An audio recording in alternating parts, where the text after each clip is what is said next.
COO for Andesite Financial Company. Now, before we get started today, I wanted to let everybody know, first of all, thank you for joining us. This webinar will go on for about 45 minutes. We'll have a presentation mostly from Mr. Curt Manriquez.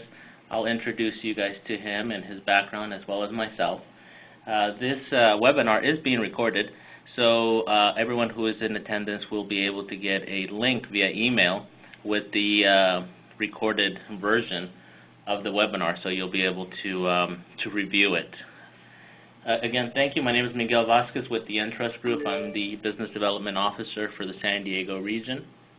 I'm getting a couple of clicks on here. Again, thank you for being here. I've been doing financial literacy and, coaching for over 20 years with various financial institutions. I currently also have a part-time position over at the Alliant School of Management with Alliant International University as an adjunct faculty for financial education. And I'm joined today by Curt Manriquez, who serves as the president and CEO for Andesite Financial Company, an alternative real estate investment company serving fixed income needs. Now, Curt has specialized in building profitable lending platforms. He draws his experience as division manager and director of a wholesale operation of Western U.S. and Accredited Home Lender Incorporated, which is currently traded in the NASDAQ as LEND. He's also a prior president of CFM Real Estate Services Incorporated, and where we both share one of our passions is giving back to the educational community. He serves as the academic advisor for the Randi School of Business for the graduate program here in San Diego at UCSD. He's a licensed California real estate broker and is a national mortgage license registered member. So, again, thank you, Curt, for being here with us today and helping us with this national webinar. We hope it's educational for everyone. We will be posting our contact information towards the end, and we'll also be answering some of your questions. Just so you know, to ask any questions, please put them in the chat box of the webinar, and towards the end of the presentation today, we'll be getting to all of your questions, or as many as possible.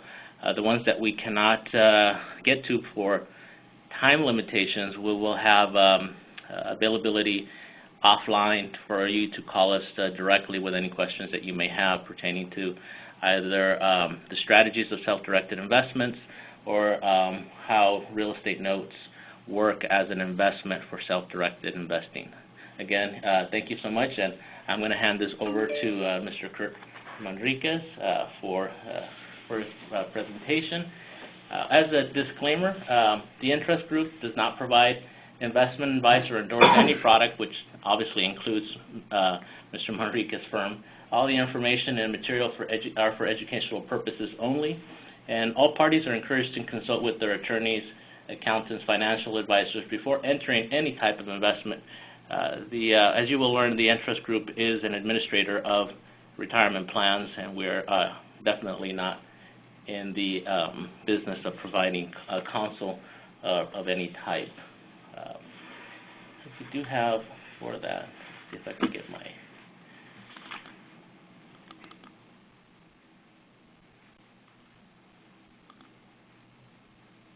And as far as for today's agenda, as I just explained, we will go into a little bit about the Entrust Group, the state of our retirement system, understanding self-directed IRAs, an explanation to notes, and then I will go into a case study after Mr. Manriquez discusses some of the major topics within the agenda today, and then how we get started to actually putting these investments into your retirement funds. Okay. Thank you very much. And here's Curt. Well, thank you, Miguel.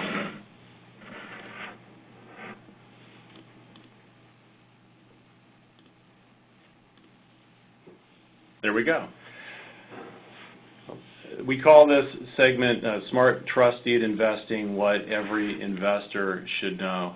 I want to thank Miguel again and let everyone know that we're excited to assist Entrust in their educational series on trust deed investing. Our team has extensive experience closing these types of secure investments, and we feel when done properly, trust deed investing can be a very secure fixed income product. Okay, the first thing we want to do is just to kind of set the tone and make sure everybody's clear. Everyone on this call should know that this investment type is very simple. You, the investor, lend your money to a borrower or borrowers, and this borrower or borrower pledges real estate to secure your loan, and then the borrower pays you back. If done properly, this is the way it works. It's also important to note that all fees associated with making a loan on behalf of the investor are paid by the borrower.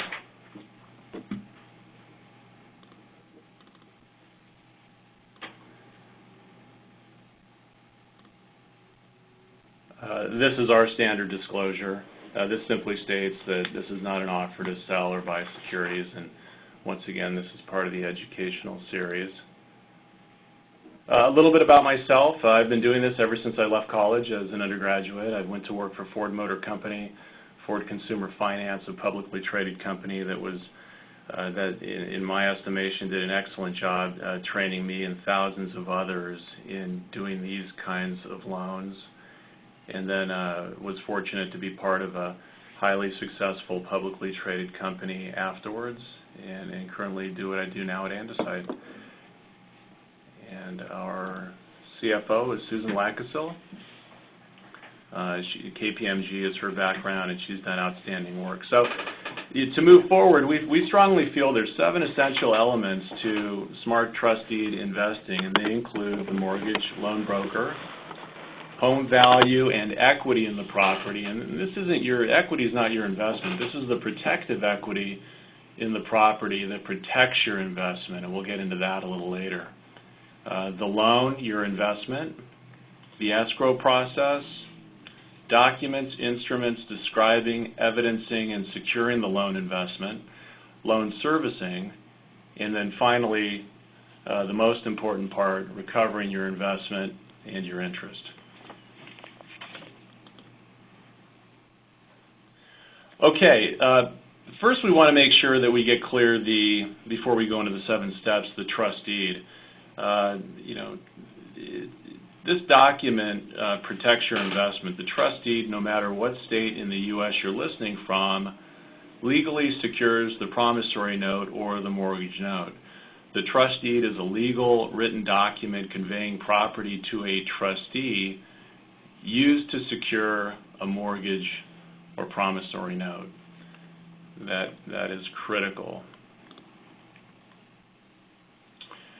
Okay, the first step is the mortgage loan broker. No matter where you are, you're going to have somebody facilitating the loan for you.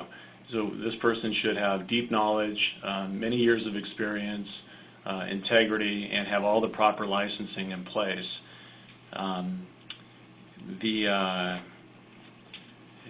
We encourage you to only work with the best, to interview them, get reliable referrals. You can research online. The state has websites you can go to check licensing and records, etc. So the first step is the mortgage loan broker that you work with in the company. The next step after the mortgage loan broker is the loan and your investment. And this is really the income, the credit, and the protective equity.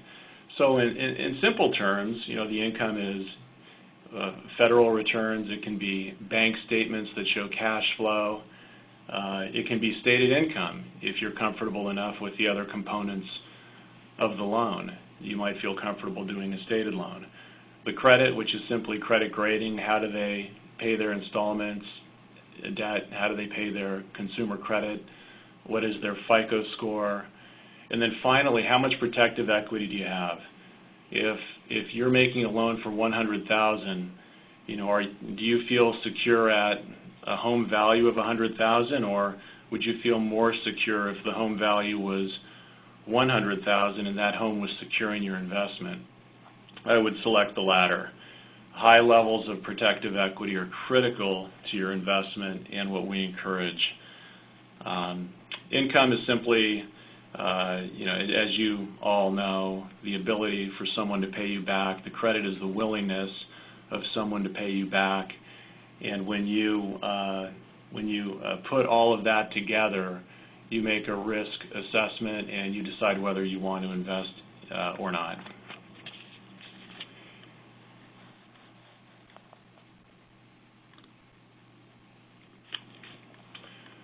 Property value and the equity securing the loan. We've touched on that a few times so far. The correct value is absolutely critical. We encourage, even though in many states this does not have to take place, but we encourage that an independent third-party licensed appraiser with proper errors and omissions insurance appraises the property. These are people, this is what they do for a living. I will say many loan brokers can estimate value as accurately as many appraisers. So the reason why we encourage it is because it's just that. It's an unbiased third party valuing it, so you get that data point. The broker, the good broker, will have their firm opinion on what they think the value is and market trends, the submarket they're in. And that together with your opinion will let you know whether, part of let you sum up whether you want to make the investment or not. So loan to value is something that's very simple. That's the next section here. So again, if the value of the home is $200,000 and the investment opportunity is for you to fund a $120,000 first mortgage, that would be 60% loan to value. So you would have 40% protective equity in the house. That's a high level of protective equity securing your investment. High equity results in incentive for the borrower to make payments, refinancing in case if they need to or want to, and sell the home if they absolutely have to. And those are parts of the ways you are paid back. The escrow process is a key piece. This is an independent third party that handles, facilitates the transaction for everyone. In California, we use escrow and title companies to be neutral third parties to facilitate loan transaction closings for investors and borrowers. Escrow produces a document with the borrower's and investor input. This document should always be consistent with your understanding of the loan. They're typically known as conditions to close the loan, and escrow follows them diligently. Again, they should be consistent with your understanding. Original notes and deeds are delivered to you or your servicer for storing via escrow. Many states use attorneys. If you're listening from another state, the process for you might be strictly an attorney escrow.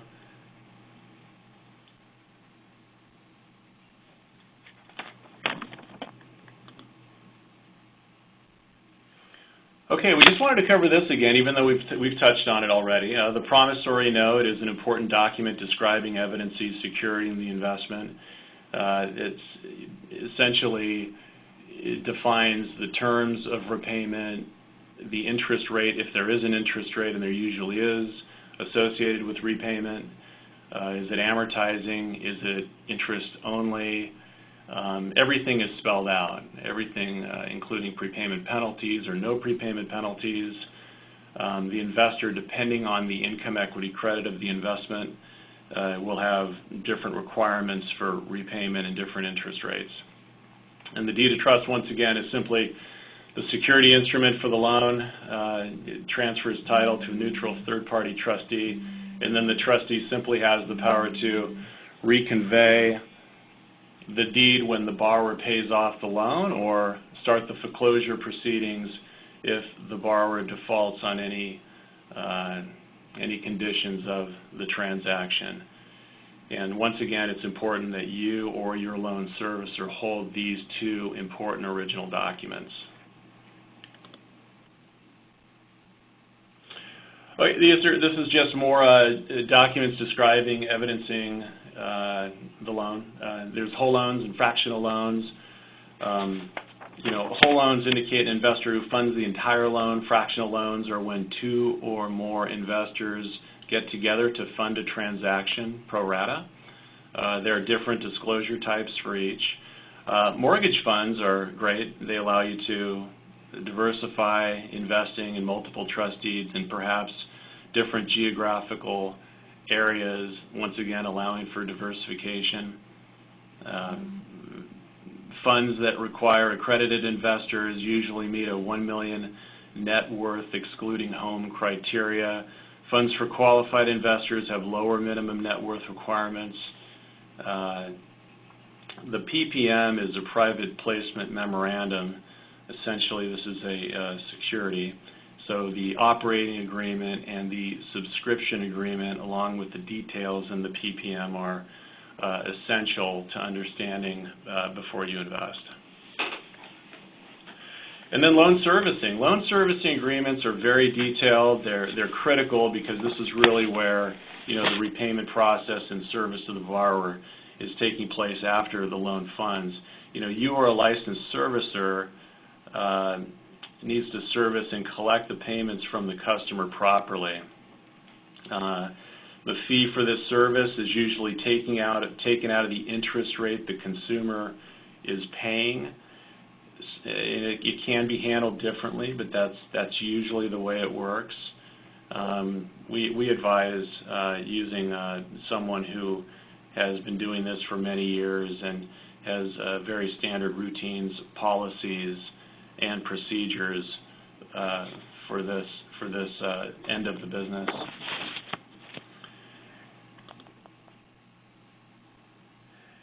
And then if all the things are done properly, the borrower will refinance, sell the property, or if there's a problem, the foreclosure proceeding will happen, and that is how you will get your investment repaid with interest. One more comment. We call this smart trust deed investing, and there's one last thing I would like to touch on. It's consumer loans versus business transactions. So in today's environment, if you're considering this investment opportunity, you might want to bring up business loans versus consumer loans. There are many rules and regulations around consumer transactions, so you may want to strongly consider entering a trust deed investment that's a business purpose transaction, because it will facilitate perhaps faster closing, faster foreclosure, and it's a B2B transaction, and once again there's fewer hurdles to jump over. It's a more simple investment. And with that, I will hand it back to Miguel, and then maybe we'll take some questions. Thank you very much, Curt. I'm kind of amazed at all the information that we're providing to our listeners today. I know that perhaps a lot of you guys will come back to this presentation when we send you the link to it in a couple of days. Again, it will also include the audio portion in there. There's a lot of great information about notes. Thank you for providing that information for us, Curt. When it comes to the Entrust Group, we obviously facilitate the ability for our clients to partake in non-publicly traded investments, notes being just one of them. The Entrust Group is a premier provider of self-directed retirement plans with obviously over 30 years and nearly $40 billion in investors' assets under administration. As mentioned earlier in the presentation, we are administrators of retirement plans.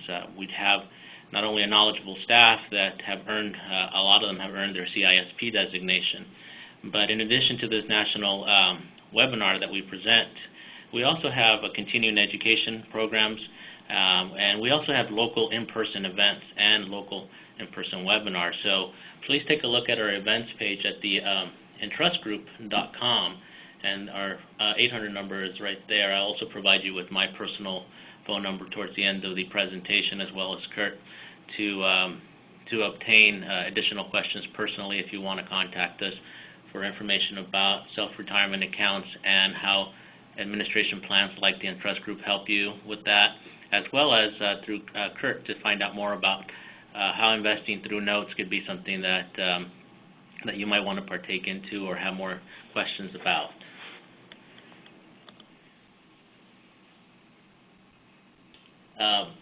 Something I wanted to touch on before I went into a case study about how to actually do a self-directed investment in notes through the Entrust Group is the state of the retirement system that we have within the United States. Currently, expected retirement age is no longer 65 years old. We see a lot of people, especially 30% of households, have less than $50,000 saved for retirement, which is very discouraging to hear. Nearly 50% of the United States workforce are no longer confident they will retire comfortably. So a lot of individuals are looking for alternatives or other methods in which they can either accelerate their retirement or just start. How confident are people that they'll be able to retire comfortably, if you will? This was an actual research that was done from Transamerica Centers for Retirement Studies in May of 2012, so it's fairly recent. So as you can tell, only really 9% of our communities are very confident in being able to retire comfortably. This is something that I believe the over 100 people that are on this webinar today are thinking about. So we have a very large audience today listening to our presentation. I think a lot of it has to do with the top of mind is how we're going to change this specific data and information. Some basics about self-directed IRAs. An IRA, retirement plan, since 1974, when the RISA Act was enacted, had pretty much been the same. The only difference is some financial institutions and service providers allow for self-direction, which means that you can participate in those investments that are available for you. So what does the self-directed IRA do? It really gives you the ability to invest in non-traditional assets, which are mostly privately traded investments, real estate, precious metal, private stocks.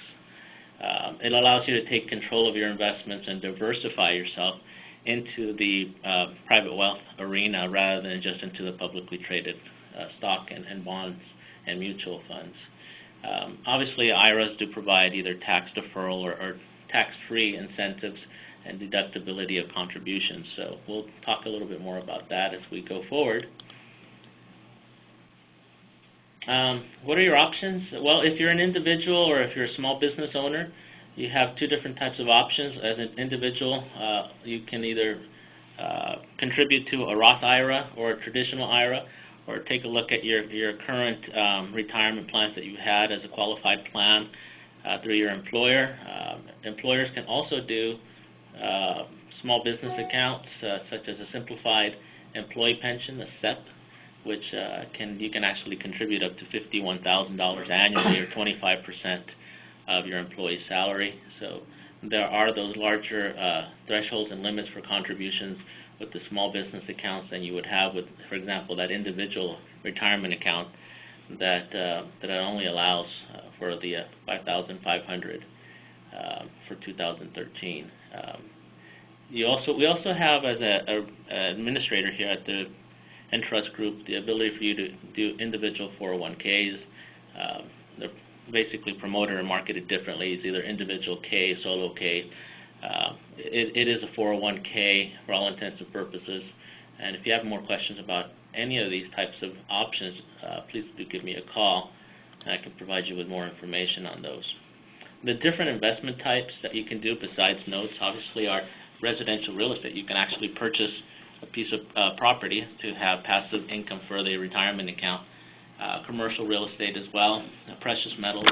You can do private placement investments via LLC or LP. As a matter of fact, you can do almost any type of corporation with the exception of an S corporation. The three categories that you cannot invest in are as follows, and I think the next slide talks about that. Let me see here. Yes, investment restrictions. Collectibles, which means any artwork, rugs, your alcoholic beverages,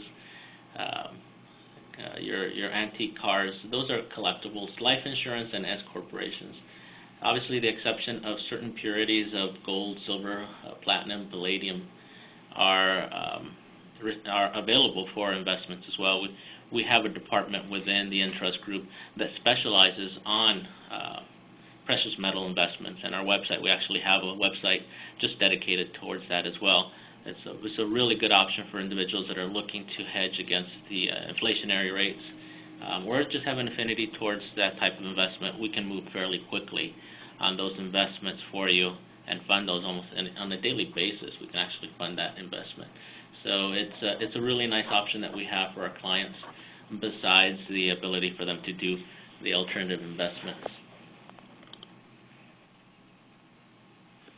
Something that should be discussed, and it's very important for you to know, this is for any IRA. You as the IRA holder are considered a disqualified person or disqualified individual per IRS code. What that means is that yourself and your direct lineage, which means yourself, your parents, grandparents, your children and grandchildren, and their spouses, are disqualified from doing business with those assets funded by your IRA. Again, those assets funded by IRA. So if you were to buy a house through your IRA, you could not live in it, you could not rent it to your daughter. Those type of things are prohibited transactions. And as well as an IRA fiduciary. So ourselves, the Entrust Group, would not be able to go into that. Now, the prohibited transaction IRS code is 4975. So you could Google that if you wanted to bore yourself with the rest of the details on that. But I'm just kidding about that. Do look into all that information. But the IRS code, to me, seems to have been written for individuals like myself in academia who are very interested in that. Examples of prohibited transactions are basically between disqualified persons, and that means that you can't sell property to yourself, so you can't own a piece of property already and sell it to your IRA, or lend yourself money or transfer income. The other thing is you can't provide sweat equity. So if you do have a piece of property and you need to fix or do repairs to it, you can't do it yourself. You have to find a third party that you would be able to choose. So you still have control as an asset manager of your IRA. You still are choosing the investment itself and to whom you will be choosing to spend the IRA's money for any type of expenses or maintenance. You can also choose who you would rent to, for example. But all transactions that are done for the IRA, from purchasing the investment to leasing the investment, all has to be transacted through your administrator, and that's where we come in.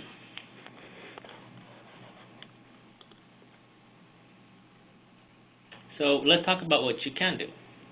You can partner with yourself on a new deal. So partnering is very different than doing business with. So when you're going to purchase a brand new investment, whether it's a fractionalized note, whether it's a piece of property, you can bring in additional investors and close on that investment on the same time. So that includes your own money and your IRA money, or all those individuals that were identified as disqualified individuals may partner to initiate and purchase a new investment through the IRA and through their IRAs or personal funds.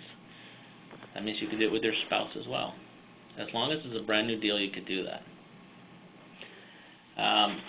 I'm going to just go into, the notes and the explanation. We actually went into that information with Curt. So I'm going to go right into, see if I can start this slide here, our case study.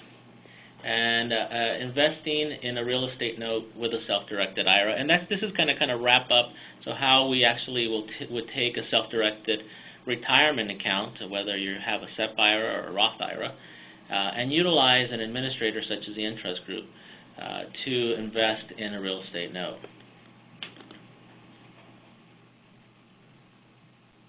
Okay. So in this case study, we had a real estate broker, Philip, who has a client, and he has a property that has been on the market for 18 months. Amy is a potential buyer that places a property under contract for $350,000. It's secured by a bank loan of $260,000. So they still need $20,000 in cash. So Phil knows Tom, also a real estate broker, who has an Entrust STEP IRA. and he uses that retirement account to loan funds to fellow broker clients. So how does he do this? There we go. So Tom and Amy agree to a loan for the remaining $20,000.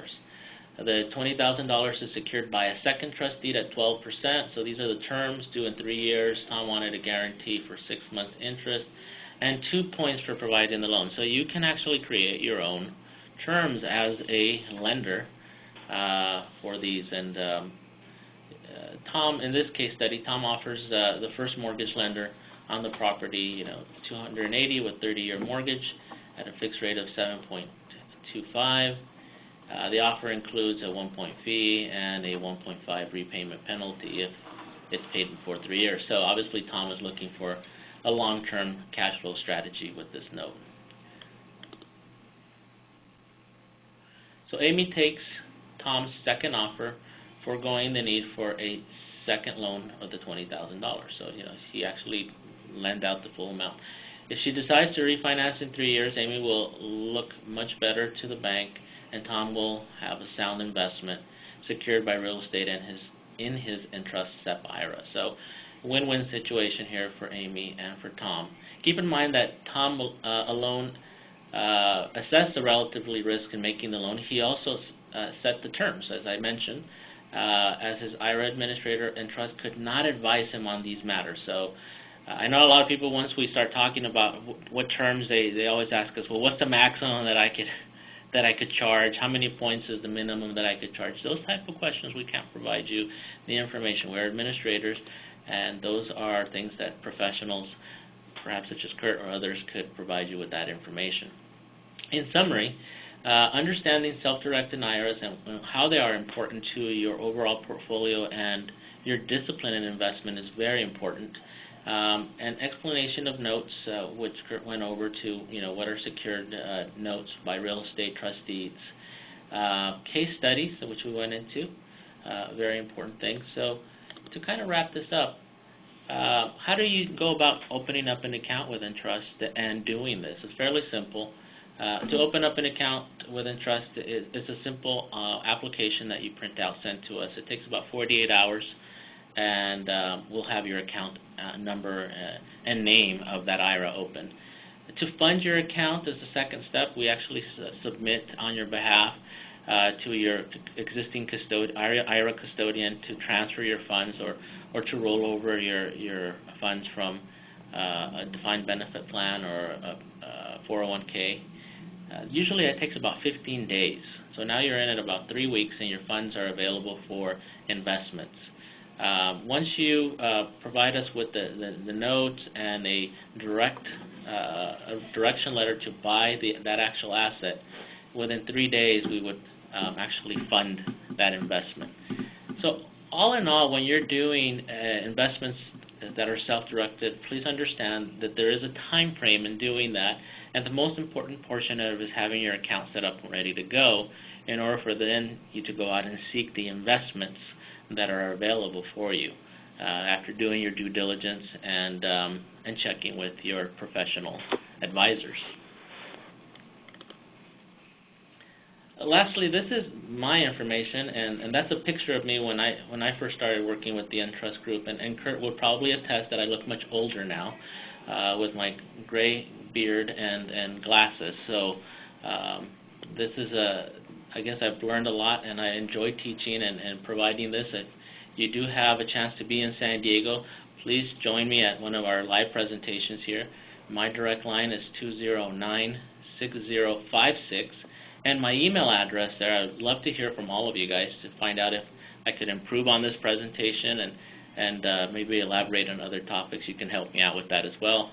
mvasquez@theentrustgroup.com is my email address. And I'm going to also hand it right back to Curt, because I don't think we have a slide with his contact information. So Curt, can you give us your contact information for our listeners?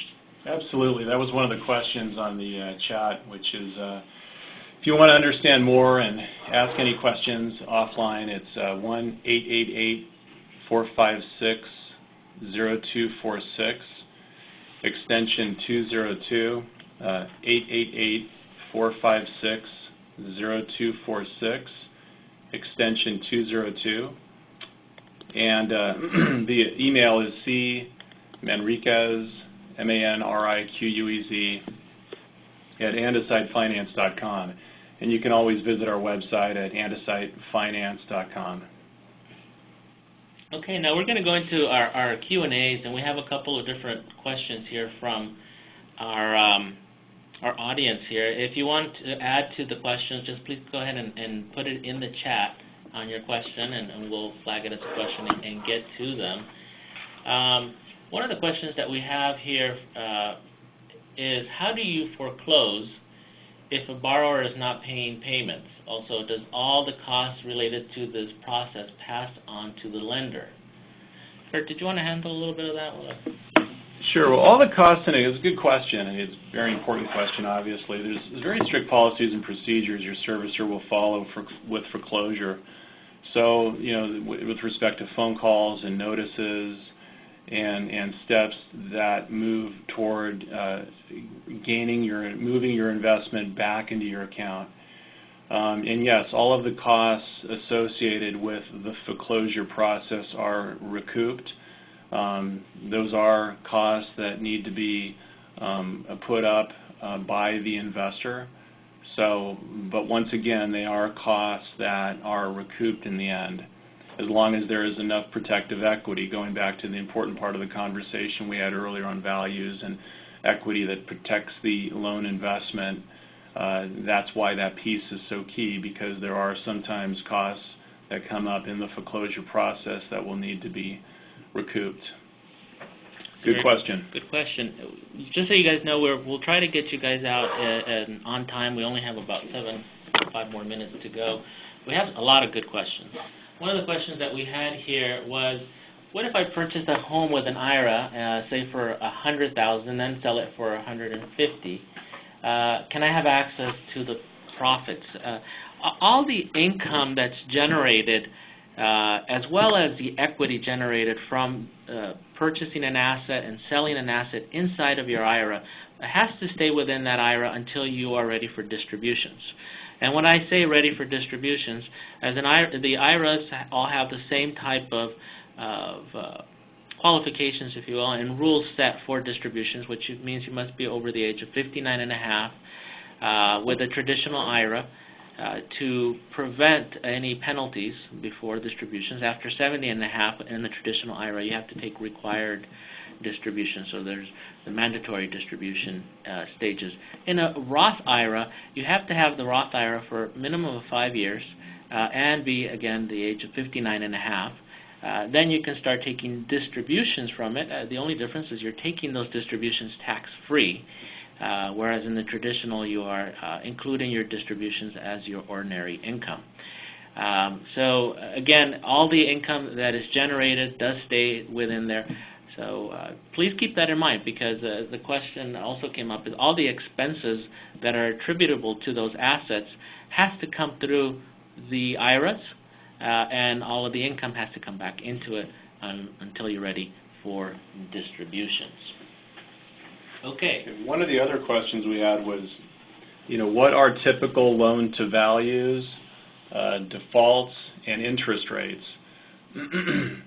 The interest rates typically will go up or down depending on how low the LTV is and how good or maybe not so good the credit is, along with the income type. If the income is stated or if it's full doc, perhaps they make on federal returns, millions over the past few years. That's typically an example of some pretty good income. So the range for rates is typically between 9.5% to 13.5%. There are sometimes investor points that come with those interest rates. Sometimes notes are short-term notes, meaning 6 months, maximum 6 months. Other times they can be up to a handful of years. If you like that kind of investment, your mortgage loan broker can find plenty of those types of secured fixed income loans for you. And the loan to value typically will be under 65% loan to value. That's the level of protective equity you really want in this kind of a general real estate market. Right now we have, generally speaking, in most metro areas, holding to appreciating real estate values. So that type of loan to value in the 65 LTV range is about standard for right now. Okay. Bruce had an interesting question, which was, can he provide a line of credit for someone who's rehabbing properties? And the answer through his IRA, and the answer is yes. You can obviously provide a note, maybe securitized by the actual real estate itself. So that's a different type of a scenario where you have someone that's utilizing that to do that. Again, please do remember the self-dealing rules and make sure that who you're letting borrow is not your brother. Excuse me, your brother you could do it, but your son or someone who is disqualified from doing business, including your own companies that you may own. So yes, you can do that, Bruce. If you have more questions about that, feel free to give me a call to elaborate on that. And then we had another question, which was in regards to LLCs or business entities that can be created by the IRA and then pursue investments through that business entity rather than having your administrator actually executing on the investments themselves on your behalf. And that's a different course altogether that I do teach. It is elaborate in how that's done. But yes, it's called checkbook control. And if you go to our events website, you'll be able to see a lot of other classes that we will be providing both via webinar and live. Check your region. We do have local offices throughout the United States with other very well-versed representatives. My colleagues have been doing this for probably much longer than I have, so it's good for you to check there to see if there's something that you would like to attend. But yeah, that is a strategy that can be done as long, again, as you're not creating an S corporation. You can create an LLC, a business trust, a C corp for the purposes of capitalizing that business entity with the funds of your IRA, and therefore the IRA itself is the owner of that business entity, and you can actually assign yourself managerial roles to it and have checkbook control and have the assignment of actually taking the investments in there. When is it a good time to do something like that? There's typically done when there's partnering that's done, or if you are buying a lot of different assets instead of just one or two investments through your self-directed IRA, as it will help you reduce your overall fees associated with doing a self-directed IRA. So those are the two main reasons that you would want to take on that strategy.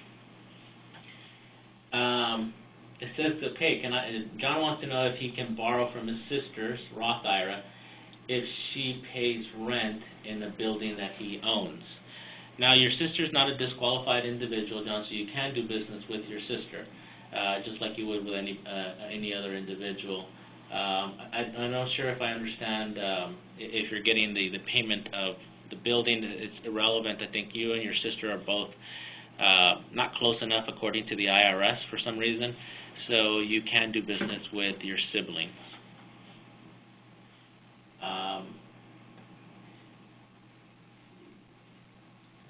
I think we've answered. A lot of these are very common questions that we have on here.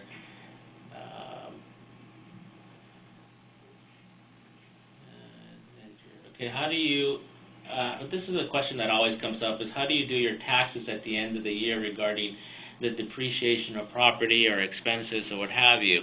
When you have an IRA, there is no depreciation that you're taking for the property, and you're not writing off any expenses inside of your IRA because it is growing either tax-free or tax-deferred. So there's no 1031 exchanges in IRAs. There's no need for those as well. So there's a nice thing about doing all of these investments with real estate inside of your IRA is all of the gains that you have from them or any expenses that you have from them, there's no true reporting that's needed to be done to the IRS. As your administrators, we provide the proper reporting and plan administration when it comes to contributions and distributions of the assets that were inside of your IRA. With that being said, we've kind of run out of time. We've gone a little bit over. Again, I want to thank you for participating in our monthly national webinar series. Today we did the real estate notes in your IRA. Please take a look at our upcoming events that we have. You will get an email with the recorded version of this webinar and the audio that's included in it. Again, thank you so much. My name is Miguel Vasquez with the Entrust Group. I look forward to speaking to all of you again soon. Thank you. Thank you. Please stand by.